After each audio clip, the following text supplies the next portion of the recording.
In terms of like the speaking world, I have some peripheral experience with it. It seems like there are a lot of, I call them pay to play things, right? Like you look at a big speaking event and you're like, wow, this person got chosen. And no, actually what they did was they spent 50 grand to get on that platform. Do you have any experience or thoughts around that? Or how does that intersect with the business model that Well, you're yeah, well, I'm doing? I'm really glad you brought that up because I think what I see is a lot of people just think about speaking as in the paid capacity.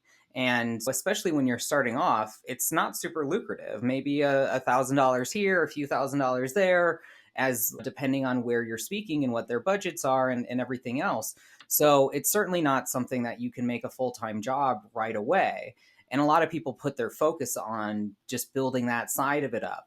But what you're describing is the business model that a lot of events have, which a lot of these conferences or these public events are driven both by their ticket price and their sponsorships.